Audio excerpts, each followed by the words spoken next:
Buongiorno a tutti, io sono Alessandro Azzeni, voi siete sul mio canale che tratta di archeologia e storia della Sardegna.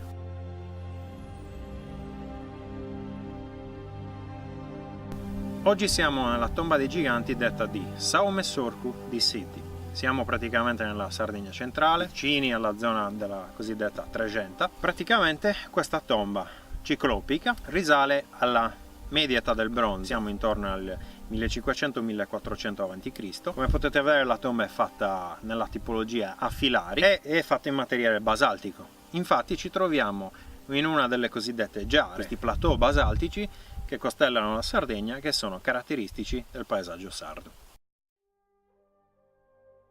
Come potete vedere la tomba è costruita con massi di dimensioni megalitiche, anche se il termine corretto è stile ciclopico, e come potete vedere sono realizzati con un metodo detto a filari. In Sardegna le tombe dei giganti si distinguono in due tipologie: a filari, come questa, e con stele centinate, cioè con ortostati o, per dare un'idea molto vaga, quasi delle pietre infisse, quasi dei menhir, che in realtà però sono fatti a lastra, sono posti uno a fianco all'altro e vanno a formare questa figura che si crea, che è quella, diciamo, di una testa taurina. Questa parte dovrebbe essere quasi la parte delle corna dell'animale. Il secondo metodo a stele centinata, come dice appunto il nome, presenta invece di questo architrave ciclopico con i due piedritti composti da diversi massi un'unica stele scolpita di una generica forma, diciamo ad A.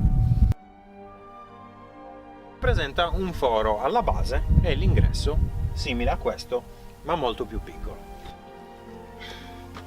Come potete vedere, per entrare nella tomba bisogna abbassarsi, piegarsi in terra. Non sappiamo il motivo per cui realizzassero gli ingressi così piccoli. Forse aveva lo scopo di chiudere più semplicemente la tomba con un masso, forse aveva un significato cultuale o che sfugge a noi uomini moderni. Fatto sta che quasi in maniera reverenziale bisogna abbassarsi per entrare. Una volta all'interno, come potete vedere, l'altezza in alcuni casi, come qui a Sidi, è veramente considerevole, tant'è che la tomba è fatta con massi di dimensioni eccezionali. Questi massi sono pesanti svariate tonnellate e ancora stupisce pensare come possano essere stati eretti e messi in queste posizioni così ardite. I corpi all'interno della camera venivano portati probabilmente tramite delle barelline oppure tirando i lembi del tessuto su cui il corpo era adagiato. Il nome tomba dei giganti ovviamente fa riferimento a delle tradizioni popolari sarde che ipotizzano che all'interno di questi sepolcri fossero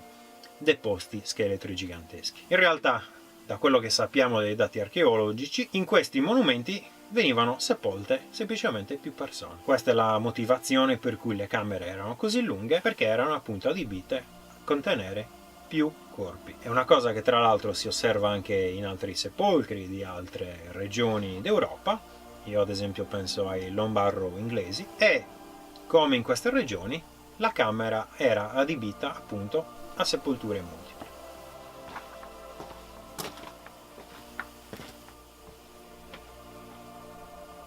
Questa è la parte finale della tomba, quella che viene chiamata generalmente abside. Come potete vedere è realizzata con più massi in notevoli dimensioni e semplicemente va a chiudere la camera in questo modo.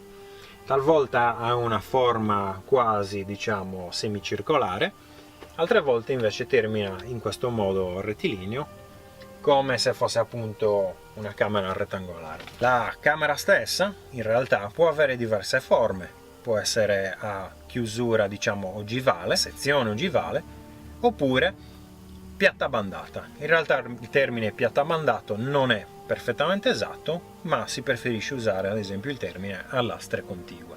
Quali riti venissero svolti all'interno delle tombe dei giganti?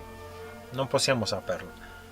Sappiamo che venivano frantumati, specialmente all'esterno della tomba, dei vasi, che venivano portate delle offerte, però non sapremo probabilmente mai la complessità con cui si svolgevano questi riti. Alcuni mettono addirittura in dubbio che in questi sepolcri le persone seppellite fossero unicamente appartenenti a un'elite o che fossero un gruppo familiare allargato. Alcuni ipotizzano anche che fossero tombe collettive, quindi di persone comuni. In realtà i dati degli scavi archeologici propendono più per delle tombe elitarie, quindi di personaggi importanti. Ma anche questo verrà solo svelato col progredire della ricerca archeologica. Questo è tutto dalla tomba dei giganti di Saume Sorco di Siddi. Io sono Alessandro Azzeni e grazie per aver visto questo video.